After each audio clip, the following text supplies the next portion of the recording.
ಪುಂಡಿ ಪಲ್ಯ, ಎಲ್ಲ ತೊಗೊಂಡಿರುವಂಥ ಪುಂಡಿ ಪಲ್ಯ ಎಲ್ಲ ತೊಳೆದು ಇಟ್ಕೊಂಡಿರೋಂಥ ಹೆಸ್ರು ಕಾಳು ಕುದಿಸಿ ಯಾವ ಥರ ಪಲ್ಯ ಮಾಡೋದಂತ ಹೇಳ್ಕೊಡ್ತೀನಿ ಫ್ರೆಂಡ್ಸ್. ಎಷ್ಟು ರುಚಿಯಾಗಿರುತ್ತೆ, ಟೇಸ್ಟಿಯಾಗಿರುತ್ತೆ ಅಂತ ಕಮೆಂಟಲ್ಲಿ ತಿಳಿಸಿ.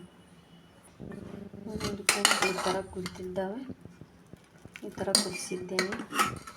ಅವಾಗೆಲ್ಲ ಒಲೆ ಮೇಲೆ ಕುಚ್ಚಲಿ ಅಂತ ಮಾಡ್ತಿದ್ದೆ ನಮ್ಮಮ್ಮರು ನಮ್ಮಮ್ಮರೆಲ್ಲ. ಇದೊಂದು ಗ್ಯಾಸ್ ಕುಕ್ಕರ್ ಸಡನ್ಲಿ ಹಾಕೋ ಫ್ರೆಂಡ್ಸ್. ಇದನ್ನು ಸ್ವಲ್ಪ ಬಿಸಿನೀರಾಗಿ ಇಟ್ಟಿದ್ನಿ ಫ್ರೆಂಡ್ಸ್ ಪುಂಡಿ ಪಲ್ಯ, ಹಿಂಗಾಗಿ ಸ್ವಲ್ಪ ಕುದ್ದಂಗಾಗಿದೆ. ಆದರೂ ಇನ್ನೂ ಒಂದು 2 ಸೀಟಿ ಕುದಿಬೇಕು ಫ್ರೆಂಡ್ಸ್. ಈಗ 2 ನಿಮಿಷ ಕುದಿಸ್ಬೇಕು ಫ್ರೆಂಡ್ಸ್.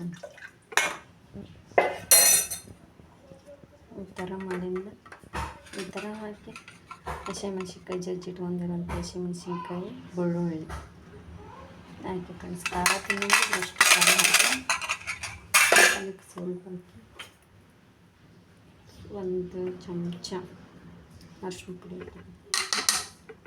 ಆಯಿತು ಫ್ರೆಂಡ್ಸ್. ಇಷ್ಟು ಮಾಡಿ ಕುದಿಸಿ ನೋಡಿ ಫ್ರೆಂಡ್ಸ್, ಎಲ್ಲ ಮಿಕ್ಸ್ ಮಾಡ್ಕೊಂಡ್ವಿ. ಅದಕ್ಕೆ ಸ್ವಲ್ಪ ಉಪ್ಪಾಕಿ ಕ್ಲೋಸ್ ಮಾಡಿ ನೋಡಿ ಫ್ರೆಂಡ್ಸ್. ಈ ಥರ ಆಗಿದೆ, ಎಷ್ಟು ಚೆನ್ನಾಗಿ ಬಂದಿದೆ ನೋಡಿ ಫ್ರೆಂಡ್ಸ್. ಈ ಥರ ಆಗಿದೆ, ಈ ಥರ ಕುದಿದೆ, ಈ ಥರ ರೆಡಿ ಆಗಿದೆ ಫ್ರೆಂಡ್ಸ್.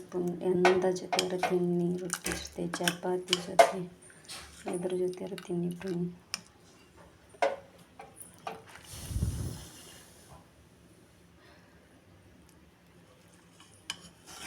ಈ ಥರ ಆಗಿದೆ.